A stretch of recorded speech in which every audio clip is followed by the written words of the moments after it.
You are standing in a field somewhere in the English countryside, and beneath your boots, buried under 1,000 years of soil and sheep and rain, there is a road. Not a path. A road. Straight, layered, engineered, with a gravel bed and a crown surface built to shed water, laid down by people who understood drainage better than the villagers. Who would later walk over it without knowing it was there. Those villagers, living in the same spot centuries later, could not have built that road. They didn't have the organization, the surveying, the sheer accumulated know-how.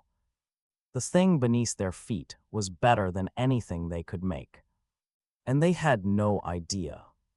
They just knew the ground stayed oddly firm in that one strange line across the meadow.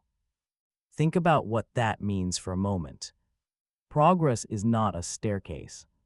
Sometimes it is a thing you fall off of, quietly, without anyone noticing the drop. So here is the question I actually want to sit with today. Why do civilizations forget how to do things they already knew how to do? Not fail to invent something new. Forget something old. Lose a skill, a recipe, a technology, an entire body of knowledge that had already been perfected. And then be unable to get it back for hundreds of years, sometimes longer. Let's go through it properly. Because the intuitive assumption most of us carry is simple and comforting. We assume knowledge is cumulative. We assume that once humanity learns something, it stays learned, banked somewhere safe, passed down and built upon. And that the graph of what we know only ever goes up. Except that's not actually how it worked. History is full of downward slopes, of things unlearned. Of doors that closed and stayed shut for a very long time. Consider concrete. The Romans built a harbor structure, domes, aqueducts, and a temple with a vast unreinforced concrete dome. That still stands after nearly 2,000 years, with a hole open to the sky in the middle of it, letting rain fall straight onto the floor. Modern concrete, by comparison, starts degrading in decades, especially near seawater. For a long time, nobody could fully explain why the Roman material lasted. Researchers eventually found part of the answer in the mix, in the volcanic ash they used, and in tiny lumps of lime that seem to let the concrete heal its own cracks when water gets in. Here's the thing that should unsettle you. When the Roman administrative system came apart, the supply chains and the train crews and the institutional habit of large public building came apart with it. The recipe wasn't written in one book you could rescue. It lived in the hands of the people who made it every day. And when there was no longer an empire commissioning giant harbors, there was no longer a reason to keep those hands busy. The knowledge didn't get destroyed in a fire. It just stopped being used, and a skill that stops being used stops being taught, and a skill that stops being taught is gone within about 2 generations. So the dome stood there, intact, while the people living around it lost the ability to make the thing they were looking at. Now hold that pattern in your head, because it repeats. Think about a small corroded lump of bronze pulled out of a shipwreck in the Aegean, an object that sat in a museum drawer for decades looking like nothing much at all. When researchers finally imaged the inside of it, they found gears. Dozens of interlocking bronze gears, arranged with a precision nobody expected from that era, a hand-cranked device that modeled the movements of the sun and the moon and predicted eclipses and tracked the cycle of athletic games. It is, essentially, an analog computer made more than 2,000 years ago. And here is the part that reveals the mechanism of forgetting. Nothing of comparable gearing complexity shows up again in the surviving record for well over 1,000 years. Not because it was impossible after that, because it was rare to begin with. This was almost certainly not a mass-produced object. It was the product of a specific workshop, a specific lineage of craftsmen, maybe a handful of people alive at any one time who understood how to cut those gears. Knowledge that lives in that few hands is not a library, it is a candle. And candles go out. That's the reveal, and now let me immediately complicate it, because it would be easy to walk away thinking these people were just careless with their treasures. They weren't. They were doing exactly what every human society does. You keep the knowledge you use. You let go of the knowledge you don't. It's not stupidity. It's economics and biology and the simple arithmetic of a human lifespan, which is only ever long enough to teach so much to so many before it ends. Now here's something that almost nobody talks about. The most dangerous kind of knowledge to hold is the kind that only works as a secret. Let's talk about Damascus steel because it's the perfect illustration. For centuries, blades were made from a particular imported source of ore, forged into steel with distinctive flowing, watery patterns across the surface, and they had a reputation, deserved or exaggerated, for being unusually tough and keen. The smiths who made them guarded their methods. Craft secrecy was the business model. You didn't write down your process, you didn't explain it to outsiders, you passed it only to a chosen apprentice because the mystery was the value. And then the specific ore deposits that supplied the raw material ran low or changed in composition, the trade routes shifted, and the particular combination of source and technique and tradition broke. Because nobody had written it down, because the whole point was that nobody wrote it down, there was no manual to fall back on. Modern metallurgists now suspect the legendary properties came partly from trace impurities in that specific ore, elements that behaved almost like an accidental additive nobody at the time could have named or understood. So the Smiths never fully knew why their method worked. They knew that it worked. And a recipe you can follow but cannot explain is a recipe that dies the moment one ingredient quietly disappears. Now let's talk about writing itself, because if you think objects and recipes are fragile, wait until you see how easily an entire society can lose the ability to read. There was a Bronze Age world around the Eastern Mediterranean, a network of palace kingdoms that ran on records. They tracked rations, livestock, textiles, and offerings on clay tablets in a script we now call Linear B, and that script was not really for literature or love letters. It was for administration. It was the spreadsheet of its age, and it existed to serve the palace bureaucracy.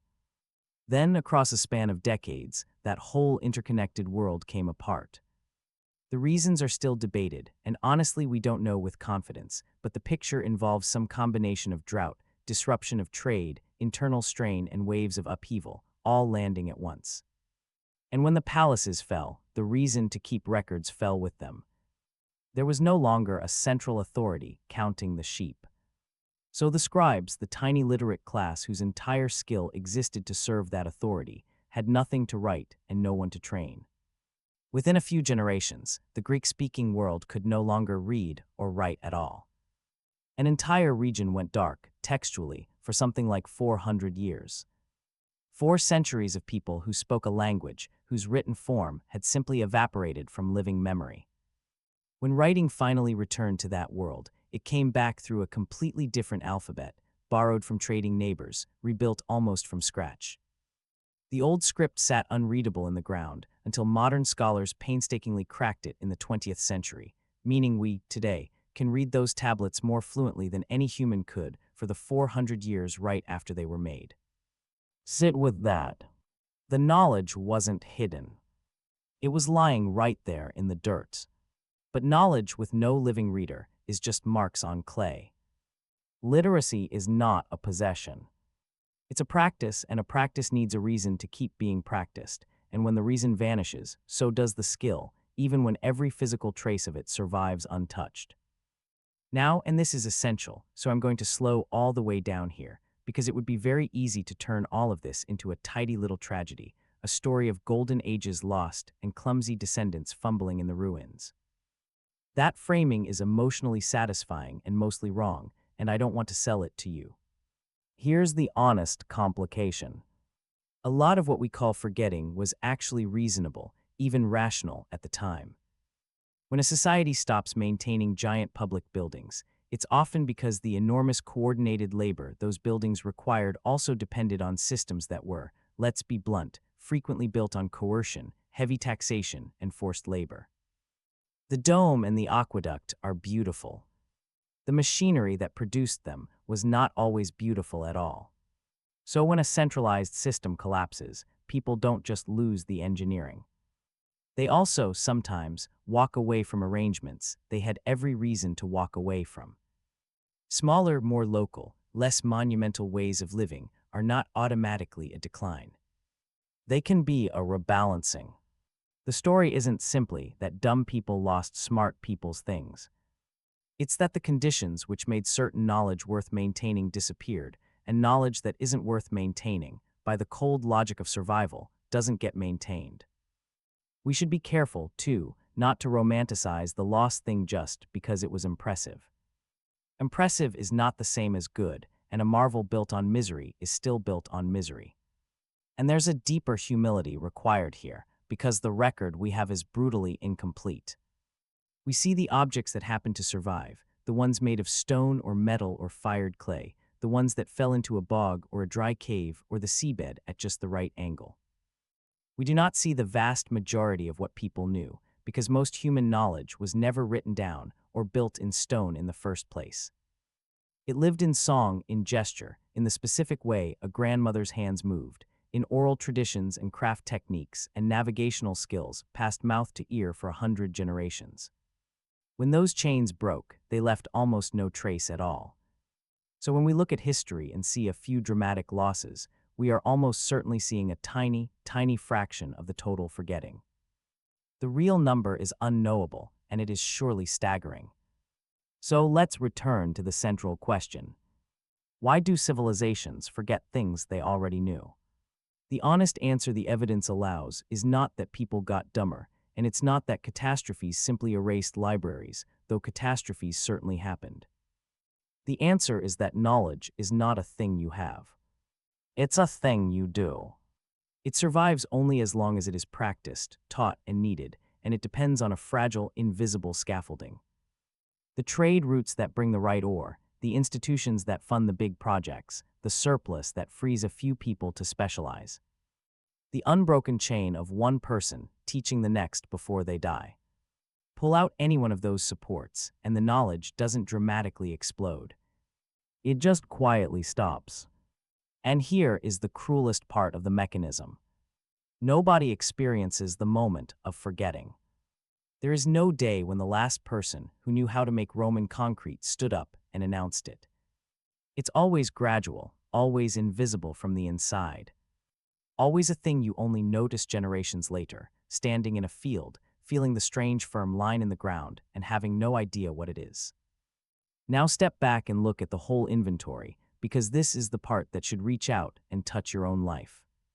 You live inside this exact same fragility right now. Almost everything that keeps you alive today depends on knowledge you personally do not hold and could not reconstruct. You could not, from scratch, refine the metal in the device you're using, or synthesize the medicines that will likely extend your life. Or grow at scale the food that fills the shelves you rely on. Neither could I. We are all, every one of us, standing on top of an enormous invisible tower of skills held by other people. Most of whom we will never meet, connected by chains of teaching we never see. It works so smoothly that we mistake it for solid ground. The Romans thought their arrangement was solid ground too. So did the palace scribes counting their sheep. So did the smith who could feel, in the color of the metal and the sound of the hammer, the precise moment his blade was ready, without ever once being able to tell you why. And that's the quiet, uncomfortable truth underneath all of it. The knowledge that feels most permanent, most obvious, most impossible to lose, is exactly the knowledge nobody bothers to write down. Because everyone assumes it will always just be there. It's the everyday competence, the common sense of an age, the things so basic that recording them seems absurd. Those are the first things to vanish, and they vanish without a sound, because you don't preserve what you cannot imagine losing. So maybe the real lesson from the road under the meadow, and the gears in the drawer, and the tablets in the dirt, isn't about the past at all. Maybe it's a question about right now. Look around at everything you take completely for granted, every skill you assume the world will always contain, every bit of knowledge you file under obviously, of course, that will never go away. Somewhere a long time ago, someone stood exactly where you're standing, just as certain, just as safe. Watching something perfect and permanent that would be gone within their grandchildren's lives, unseen, unmourned, unmade. They didn't know they were forgetting. Neither do ways.